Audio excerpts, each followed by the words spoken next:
हाय मेरे प्यारे भाइयों, आप सभी को आज जलियांवाला बाग हत्याकांड के बारे में बताना जा रहा हूँ।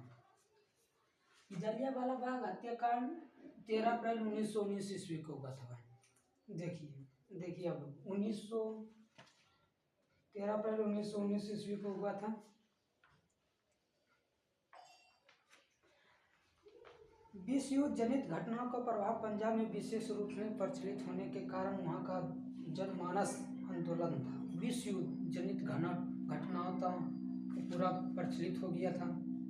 विशेष रूप में पंजाब में भी प्रचलित होने के कारण 6 अप्रैल की देशव्यापी हड़ताल बाद 9 अप्रैल 1919 ईस्वी को दो स्थानीय नेताओं डॉक्टर सत्यपाल एवं किचलू गिरफ्तार कर लिया गया था।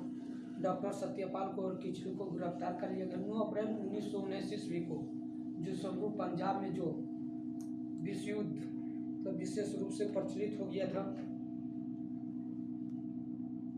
ये दोनों कांग्रेस के वार्षिक अधिवेशन के स्वागत समिति के सदस्य भी थे। ये दोनों कांग्रेस के सदस्य भी थे।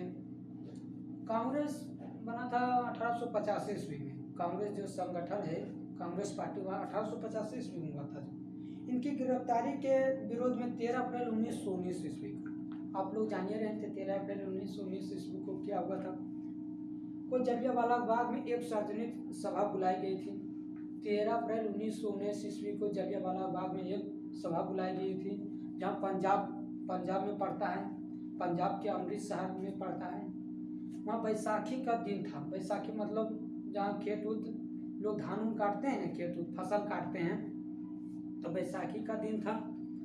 जहां जिला मजिस्ट्रेट जनरल ओडायर ने बिना किसी चेतावनी के शांति पूर्वक चला रही सभा का ऊपर गोलियां चलाने लगभग 1000 लोगों की हत्या कर दी। ओडायर भारत का मजिस्ट्रेट था, जनरल मजिस्ट्रेट था, जो बिना किसी चेतावनी के गोली चलवा दिया गया था अमृतसर पर। बहुत लोग घायल भी हो गए थे। 1000 लोग, लगभग 1000 लोग वहाँ भी मारा गया था। छोटे बूढ़े बच्चे नौजवान सब लोग मारे गए थे। लगभग 1000 लोग मारे गए थे और कुछ लोग घायल भी हो गए थे। चारों ओर से दरवाजा बंद था, तो उस समय भागने का कोई रास्ता नहीं था। जलियांवाला बाग नरसंहार के बाद पंजाब में मार्शल लॉ लगाकर आतंक का माहौल कायम कर दिया गया। और मार्शल लॉ एगो नियम कानून लागू कर दिया गया था, जो वहाँ के ढेर दूर लोगों को पता नहीं था। ढेर दूर से आया था, अमृतसर के निकट से नहीं आया था। ढेर दूर के गांव वाले भी देखने आया था, वो मेला में शामिल होने आया था। उन लोगों को नहीं पता था कि मार्शल लॉ लागू किया गया था। इस नरसंहार के विरोध में रविन्द्रनाथ टैगोर ने नाइट की उपाधि त्याग दी थी। जलियांवाला बाग हत्याकांड जब हुआ था, वहाँ पर ढेर गोलियां चलाए गए थे। 1000 लोगों की मौत हो गया था, ढेर लोगों को घायल हो गया था। उसमें रविन्द्रनाथ टैगोर ने अपने नाइट की उपाधि त्याग दी। कांग्रेस के पूर्व अध्यक्ष शंकरन नायर ने वायसराय की कार्यकारिणी को त्याग पत्र दे दिया। शंकरन नायर ने वायसराय की अपनी उपाधि को त्याग कर दिया। अपनी उपाधि को शंकरन नायर ने अपनी उपाधि को त्याग कर दिया गया। गांधी जी ने कैसर हिंद की उपाधि त्याग दी। गांधी जी ने कैसर हिंद की उपाधि त्याग दी। मेरे देश में मेरा ही आदमी को तुम मार रहा है, दूसरा इंग्लैंड वाला, तो उसने नाइट की उपाधि त्याग कर दी कि जाओ तुम्हारा नाइट की उपाधि लो। रविन्द्रनाथ टैगोर ने नाइट की उपाधि त्याग कर दी। हम इस उपाधि को क्या करेंगे जब मेरे भारत को ये इज्जत नहीं मिल रहा है, मेरे भारत के लोग को ये नहीं इज्जत। जलियांवाला बाग हत्याकांड में राष्ट्रीय आंदोलन में एक नई जान फूकी बना दी। जलियांवाला बाग हत्याकांड एक राष्ट्रीय आंदोलन में नई फूकी बना दी। देखिए भाई, जलियांवाला बाग हत्याकांड 13 अप्रैल 1919 ईस्वी को हुआ था। ये लोग सब तो जान रहे हैं।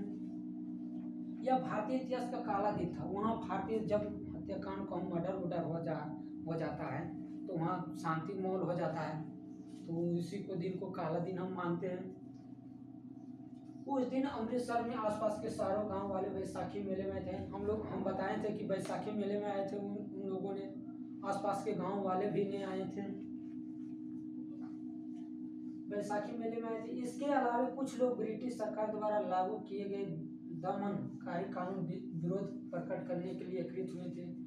उस जलियांवाला बाग हत्याकांड में जो हुआ था, उस समय नौजवान हमारे वहाँ मतलब मैदान था उस समय, फील्ड नियम, तो उसी में संगठन कर रहे थे।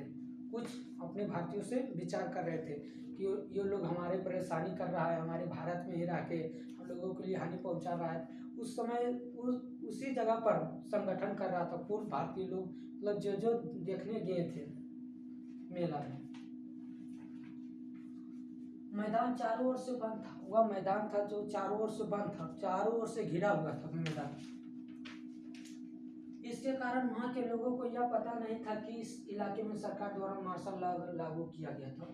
इसके अलावा उन लोगों को पता नहीं था कि सरकार ने मार्शल लॉ युग चालू कर दिया, मार्शल लॉ चालू कर दिया, पता नहीं था। जनरल डायर ने अपने सैनिकों के साथ हथियार लेकर पहुंचा।